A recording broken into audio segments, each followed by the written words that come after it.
ప్రభునందు ప్రియ స్నేహితులారా, నేటి ఉదయకాలము అపోస్తల కార్యంలోని ధారావాహిక ధ్యానాల్లో పాల్పొందే భాగ్యం ఇచ్చిన దేవునికి వందనాలు. క్రమంగా వింటున్న మీకు కూడా నిండు వందనాలు తెలియజేస్తున్నాను. ప్రార్థించదు కనికరం గల ప్రభువా, ఇది ఈ ఉదయం వాక్యం ద్వారా మాట్లాడుతూ మమ్మల్ని దర్శించమని యేసు నామం నడి వేడుకుంటున్నాం తండ్రి, ఆమేన్.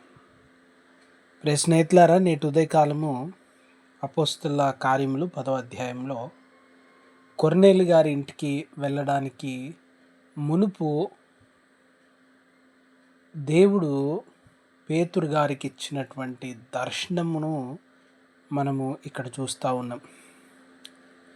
పేతురు గారు ఆకలిగొని ఉండగా మధ్యాహ్నము ఆయన మిద్దె మీద ఉన్నారు, ప్రార్థన చేసుకుంటూ ఉన్నారు. చాలా ఆకలి అవుతూ ఉంటే ఆయనకు దర్శనంలో ఒక ఆకాశం నుండి ఒక దుప్పటి దిగి వచ్చి, ఒక కార్పెట్ లాంటిది దిగి వచ్చి, దానిలో చతుష్పాద జంతువులు, 4 కాళ్ళతో ఉన్న జంతువులు, పాకిడి జంతువులు, పురుగులు ఇవన్నీ కనబడతా ఉన్నాయి. ఆకలి అవుతుంది కదా పేతురు, వీటిని చంపుకొని తిను అనే స్వరం వినబడతా ఉంది. ప్రభు మాట్లాడుతూ ఉన్నాడని గ్రహించిన పేతురు, ప్రభువా, పవిత్రమైనది నేను ఎప్పుడూ తినలేదు కదా. కొర్నేలి గారి ఇంటికి వెళ్ళక మునుపు కలిగిన దర్శనం ఇది.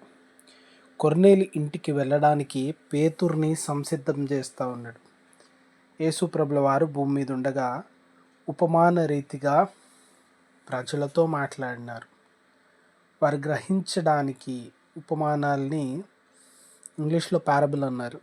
అంటే దైనందిన జీవితానికి సమాంతరంగా ఉన్నటువంటి మరొక పోలిక తీసుకొని తెలియజేస్తూ ఉన్నారు.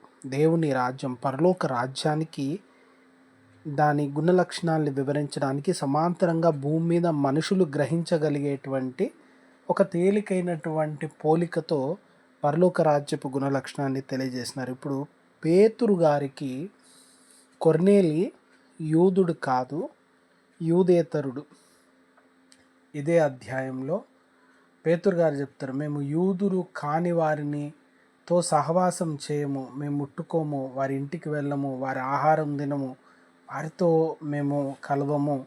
ఎందుకు యూదేతరులను యూదులు కలవట్లేరు?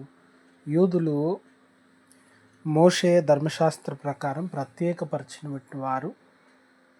ఐగుప్తు దేశం నుండి తీసుకురావడానికి ఫరోతో మోషే ద్వారా దేవుడు అంటారు, ఇశ్రాయేలు నా ప్రజలు, నా వారు, నా బిడ్డలు. కనుక ఇశ్రాయేల్ ఏమనుకున్నది, మేము మాత్రమే దేవుని బిడ్డలం, ఇంకెవరు కాదు, మేమే ప్రత్యేకమైన వారం, కనుక మేమే గొప్పవారం అనే భావనలోకి వెళ్ళిపోయినారు. మేమే పరిశుద్ధం అనే భావనలోకి వెళ్ళిపోయినారు. కానీ దేవుడు ఎప్పుడు ఎక్కడ ఆ రీతిగా చెప్పలేదు. మీరు మాత్రమే నా వారు అనలేదు. భూమి మీద ఉన్నటువంటి వారందరినీ కలగజేసిన వాడు ఆయనే. కనుక ఒకరు పరిశుద్ధులై ఇంకొకరు పాపాత్ములు. కేవలం జన్మ వల్ల, కేవలం వారు పుట్టిన కుటుంబాల వల్ల, పుట్టిన దేశాల వల్ల, పుట్టిన రాష్ట్రాల వల్ల, పుట్టిన ఊర్ల వల్ల, కుటుంబాల వల్ల కారు. అది క్రియల ద్వారా, వారి జీవిత విధానం, భక్తి విశ్వాసాల ద్వారా తెలుస్తుంది. కానీ ఒక కుటుంబంలోనో, ఒక దేశంలోనో, ఒక ప్రాంతంలోనో పుట్టినందుకు ఒకరు అపవిత్రమైన వారు కారు. పేతురు గారు గ్రహించడానికి ఈ జంతువుల్ని చూపిస్తూ ఉన్నాడు. చూపించి వాటిని తిను అంటే, ప్రభా అవి అపవిత్రమైన నేను తినలేదు. ఇది 3 సార్లు జరుగుతూ ఉంది. 3 సార్లు ప్రభు, దేవుడు పరిశుద్ధంగా చేసిన వాటిని నువ్వు అపవిత్రం అనకూడదు. ఎందుకు ఇవి చూపిస్తూ ఉన్నాడంటే, ఆ జంతువులన్నిటినీ సృజించిన వాడెవరు? దేవుడే. దేవుడు పరిశుద్ధుడైతే పరిశుద్ధంగానివి ప్రభు సృష్టిస్తాడా? అపవిత్రమైనవి సృష్టిస్తాడా? దేవుడు మంచివాడైనప్పుడు చెడ్డవాటిని ఎందుకు చేస్తారు? మంచివాడైన దేవుడు చెడ్డవి చేయడు కదా. కనుక ఒకరు మంచి, ఒకరు చెడు ఎలా అవుతా ఉన్నారు? పేతురు గ్రహించడానికి తెలియజేసినారు. ఈ దినం ఇంకా ఈ మూర్ఖత్వంలో, ఈ పిచ్చితనంలో అనేకులు బ్రతుకుతూ ఉన్నారు.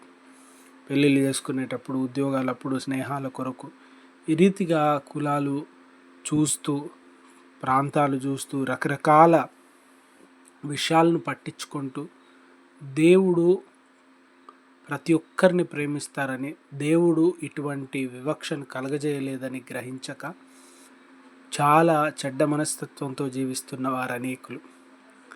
దైవజనులు ఏసన్న గారు ఒకసారి కుల పిచ్చి గురించి ఏమని చెప్పిందంటే, అది గజ్జి వ్యాధి లాంటిదంట.